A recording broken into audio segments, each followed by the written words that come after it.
अब हम problem number 21 पर हैं और इसमें हमने कहा गया है कि नीचे दी गई जो फिगर है इसमें n जो है वो एक होल नंबर है, तो n की कम से कम मुमकिना कीमत क्या हो सकती है। तो ये इस तरह के जो सवाल हैं, और पिछली वीडियो में मैंने बहुत ज़्यादा ही तकरीर कर ली थी, लेकिन बहरहाल ये जो है आप देखिए, अगर ये पिरामिड नुमा है तो ये इसको अगर मैं नीचे लाऊं, यानी कि नीचे की तरफ दबाता चला जाऊं इस वर्टेक्स को, जहां पर के दोनों एन आपस में मिल रहे, मैं यहां लाऊंगा तो एन लेंथ तो आपस में बराबर रहेगी, लेकिन बहरहाल कम होती चली जाएगी। इसको मैं लाते लाते नीचे की तरफ लाते, यूं कहें कि मैं इस ट्राइंगल को भींचता चला जाऊं और इस कदर भींच दूं कि इसको बिल्कुल फ्लैट कर दूं, चपटा कर दूं, चिपका दूं। इसका कहते हैं ना कि जैसे कार्टून में स्टिकर चिपक जाता है, इस तरह से मैं इसका स्टिकर चिपका दूं, यानी कि एन को बिल्कुल ला के चिपका दूं इस 15 वाली साइड पे। तो ऐसी सूरत में क्या होगा, अगर ये ट्राइंगल तो नहीं रहेगी, जाहिर बात है ये एक स्ट्रेट लाइन बन जाएगी और हम कहेंगे डीजेनरेट ट्राइंगल बन गई है। तो यहां से यहां तक लाने में आप देख सकते हैं कि मेरे पास इन दोनों साइड्स एन का जो जमा है आपस में, ये 15 के बराबर होगा, यानी कि हर एन की जो वैल्यू होगी, जो कम से कम वैल्यू डीजेनरेट केस में भी होगी, वो 7.5 होगी। अब यहां पर क्योंकि सवाल में हमसे शर्त रख दी गई है, हम पर शर्त रख दी गई है कि n जो है वो एक होल नंबर है। होल नंबर का मतलब ये कि ये 7.5, 7.2, 7.3 इस तरह का नंबर नहीं हो सकता, यानी कि इंटीजर हो सकता है सिर्फ। तो हम क्या करेंगे, हम ये कहेंगे कि n को लाजमन 7.5 से बड़ा होना चाहिए, और 7.5 से थोड़ी सी जो बड़ा नंबर है वो 8 है, और ये हमारे पास ऑप्शन सी के तौर पर सामने मौजूद है। चलिए जनाब, तो कहने का मतलब ये है कि एक जो तीसरी जो साइड है, ये बात याद रखिएगा कि कोई भी जो तीसरी साइड है वो दो साइड्स के सम से बड़ी नहीं हो सकती। ये शर्त है कि अगर दोनों साइड्स हैं, अगर ये इनकी लेंथ जो है जो भी होगी, अगर इनको आपस में हम जमा करेंगे तो वो जो सम है वो तीसरी साइड की लेंथ के मुकाबले में बड़ा ज्यादा होगी, वो सम जो है उससे ज्यादा बड़ा होगा तीसरी साइड के। अब हम अगला सवाल देखते हैं, और उसके बाद लीजिए जनाब, ये आ गया। ये कह रहे हैं कि कौन सी, नीचे हमारे 4 स्टेटमेंट्स दी गई हैं और ये हमसे पूछा जा रहा है कि ये नीचे दी गई जो 4 स्टेटमेंट्स हैं, इनमें से कौन सी जो है किसी ट्राइंगल को डिस्क्राइब करती है, या किसी ट्राइंगल की नुमाइंदगी करती है, ट्राइंगल के साइड्स की लंबाइयों की नुमाइंदगी करती है ज्यादा सही अल्फाज में। तो 2 और 2 5, जैसा कि मैंने अभी आपसे कहा कि अगर हम किसी ट्राइंगल की दो साइड्स लें और उनको आपस में जमा करें तो वो तीसरी साइड की लंबाई से ज्यादा होनी चाहिए। तो 2 और 2 5 तो किसी सूरत में बनते नहीं। अगर हम इसको डीजेनरेट ट्राइंगल भी करते हैं, इसको चिपका भी दें, तो 2 और 2 को जब आपस में जमा करेंगे तो वो 4 बनेगा, तो लिहाजा ये ट्राइंगल को डिस्क्राइब नहीं कर रहा। इसी तरीके से 3 + 3 ये 6 होगा। हम देखते हैं जरा, ये एक साइड है 3, ये साइड 3, ये 3 3, और ये साइड जो है ये कुछ ऐसे बन सकती है 6। तो ये जो है हम कह सकते हैं, अगर मैं इसको स्क्वीज भी कर दूं तो 3 और 3, और ये कुछ जो है ये, तो 0 से लेकर 6 के दरमियान कुछ भी वैल्यू हो सकती है। तो ये 3 3 5 जो है ये मुझे बेहतर लग रहा है कि ये नुमाइंदगी कर रहा है किसी ट्राइंगल की, क्योंकि इसमें तीसरी साइड जो है वो पहली दो साइड्स के सम के मुकाबले में कम है। अब इसी तरीके से 4 4 8 की अगर हम बात करें, इसको एक बार फिर मैं स्क्वीज करता चला हूं, पिचकाता चलता हूं, डीजेनरेट ट्राइंगल बना, तो ये 8 के बराबर का, ये भी जाहिर नहीं कर रहा। 5 5 यहाँ तो 15 इतना बड़ा है कि दोनों को अगर मैं सम कर लूं ये उससे भी बड़ा हो रहा है, लिहाजा ये स्टेटमेंट डी भी जो है ये किसी सूरत में फुलफिल नहीं कर रही इस बात को एक ट्राइंगल, लिहाजा हमारा जवाब मिल गया।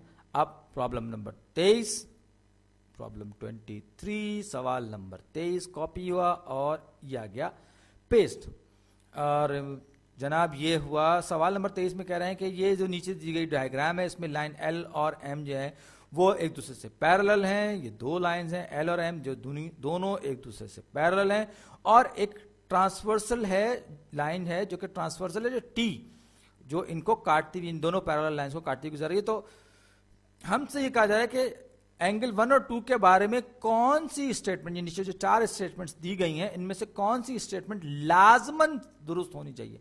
याद रखिए लाजमन की शर्त लगे, तो एंगल 1, ये एंगल 1 है और ये एंगल 1 का यूं कहिए कि अल्टरनेट यूं कहे कि करस्पॉन्डिंग एंगल है दूसरी लाइन पर, तो ये भी जो है इसके भी एंगल मेजरमेंट जो है एंगल 1 के बराबर होगी। तो अब अगर हम ये कह रहे हैं कि ये 2 जो है दूसरी लाइन पर और ये 1 है, तो लाजमी सी बात है कि ये दोनों के दोनों एंगल्स आपस में जमा होकर एक स्ट्रेट एंगल बनाएंगे, यानी 180 डिग्रीज का एंगल बनाएंगे। कहने का मतलब क्या है कि ये दोनों के दोनों एंगल्स जो होंगे आपस में सप्लीमेंट्री एंगल्स होंगे, अगर हम ज्योमेट्री की जुबान में बात करें। तो ये जो है ये 1 और 2 यानी एंगल 1 और एंगल 2 वो दोनों के दोनों आपस में सप्लीमेंट्री एंगल होंगे, क्योंकि दोनों लाइंस आपस में पैरेलल हैं और टी जो है ट्रांसवर्सल है। तो ये जो है 1 इज इक्वल कॉन्ग्रुएंट टू 2, ये तो नहीं। कॉम्प्लीमेंट्री एंगल्स जो होते हैं वो जमा होकर 90 डिग्रीज बनाते हैं। हम यहाँ पे कॉम्प्लीमेंट्री की बात नहीं करें, इसकी कोई जरूरत नहीं है। 1 इज सप्लीमेंट, यानी कि 1 और 2 जो है वो आपस में सप्लीमेंट्री एंगल्स हैं, ये सही है। और ये जो नीचे वाली स्टेटमेंट है ये भी हमारे किसी काम की नहीं है। आइए आगे बढ़ते हैं।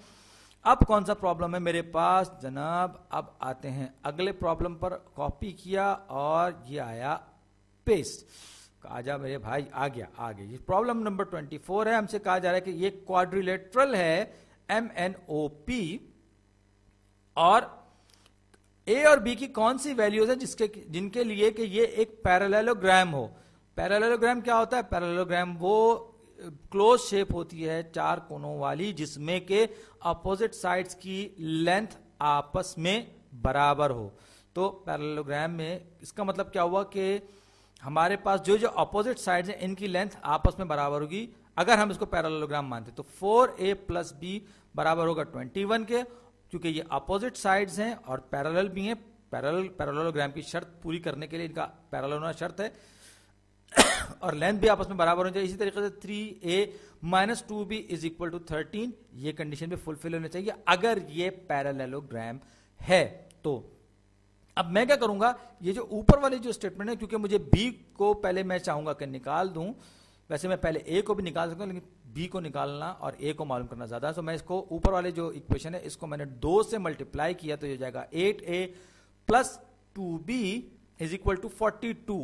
हर चीज को मैंने पूरी इक्वेशन में 2 से मल्टीप्लाई कर दिया। और जब मैं इस इक्वेशन में से दूसरी इक्वेशन को माइनस करूंगा तो क्या होगा मेरे पास, सॉरी मैं इनको आपस में जमा करूंगा तो क्या होगा मेरे पास, 8 और 3 11, 11a, ये 2b आप 2b और -2b आपस में कैंसिल हो जाएंगे।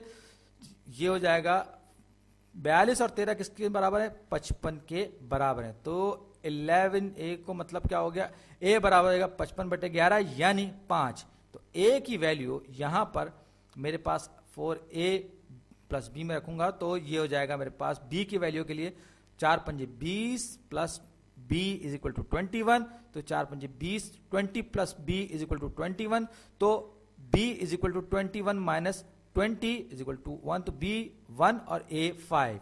ये मेरे पास ऑप्शन बी है प्रॉब्लम नंबर 24 का। अब हम जल्दी से अगले प्रॉब्लम की तरफ बढ़ते हैं। क्लियर और इन्वर्ट कलर। अब आइए जरा जल्दी से मैं इसको कॉपी कर लूं, कॉपी और ये पेस्ट लीजिए। अब हमारे पास एक कहा जा रहा है कि एक क्वाड्रिलेटरल है ABCD, जो कि एक पैरेललोग्राम भी है। अब अगर इसकी एडजेसेंट साइड्स आपस में कॉन्ग्रुएंट हैं तो नीचे दी गई जो स्टेटमेंट्स हैं उनमें से कौन सी स्टेटमेंट लाजमन दुरुस्त होनी चाहिए। तो आप याद रखिए हम क्वाड्रिलेटरल की बात कर रहे हैं जो कि पैरेललोग्राम है। पैरेललोग्राम में अपोजिट साइड्स न सिर्फ ये कि आपस में पैरेलल होती हैं, बल्कि उन अपोजिट साइड्स की लेंथ भी आपस में बराबर होती है। लेकिन साथ ही साथ हमसे ये कह रहा है कि एडजेसेंट एंगल्स जो हैं वो भी कॉन्ग्रुएंट है, यानी कि जो आपस में ये जो एक के बाद जो दूसरा एंगल है, अपोजिट नहीं, एडजेसेंट एंगल्स जो हैं वो आपस में कॉन्ग्रुएंट भी हैं। यानी एक एक्स्ट्रा, एक और इजाफी शर्त इसने लगा दी कि ये एंगल और ये एंगल भी आपस में कॉन्ग्रुएंट हैं। तो उस सूरत में कौन सी स्टेटमेंट है जो ज्यादा बेहतर तौर पर सच साबित होगी। अगर मैं इसको ये अगर मैं कुछ इस तरीके से बनाऊं तो आप देख सकते हैं, अगर ये एक एंगल हो, कुछ चीजें स्क्रीन से बाहर जा रही हैं, आपको नजर नहीं आ रही हैं, ये असल में पुराने वक्तों की वीडियो है। तो ये एक लाइन है जो कि ट्रांसवर्सल का काम कर रही है। दूसरी लाइन मैंने ये सिर्फ ये हिस्सा लिया है इस पैरेललोग्राम का, ये लाइन और ये दूसरी वाली लाइन दोनों की दोनों आपस में पैरेलल हैं। तो ये एंगल उतना ही होगा जितना दूसरी तरफ का दूसरा एंगल होगा क्योंकि करस्पॉन्डिंग एंगल है, और दूसरी तरफ का जो एंगल जो अंदर की तरफ बन रहा होगा ये एंगल, और यहां इस तरफ बनने वाला बाहर की तरफ वाला एंगल, ये दोनों के दोनों जो है ये आपस में जिसका कहना चाहिए कि सप्लीमेंट्री होंगे। तो ये 1 और 2 जो हैं ये एक दूसरे के सप्लीमेंट्री एंगल्स होंगे। तो मेजरमेंट ऑफ एंगल 1 और मेजरमेंट ऑफ एंगल 2 जब जमा होंगे आपस में तो ये 180 डिग्रीज के बराबर होंगे, क्योंकि हम बात कर रहे हैं पैरेललोग्राम की, और ये सिर्फ उस सूरत में आपस में कॉन्ग्रुएंट हो सकते हैं ये दोनों एडजेसेंट एंगल्स कि जब ये दोनों के दोनों 90 डिग्रीज के बराबर हो, यानी कि ये एडजेसेंट एंगल्स हैं ये सिर्फ उस सूरत में बराबर हो सकते हैं जबकि ये 90 डिग्रीज के हों, क्योंकि सप्लीमेंट्री एंगल्स हैं, दोनों का मजमुआ जो है वो 180 डिग्रीज के बराबर हैं। तो इस ये हम इसको हम ये अगर मैं देखूं ये एक रेक्टेंगल मेरे पास है, तो क्वाड्रिलेटरल एक स्क्वायर है, स्क्वायर में सारी की सारी साइड्स आपस में बराबर होती हैं, लेकिन यहां पर हमसे कुछ नहीं कहा गया साइड्स की लंबाई आपस में कैसी है कैसी नहीं, इससे एंगल बताए गए।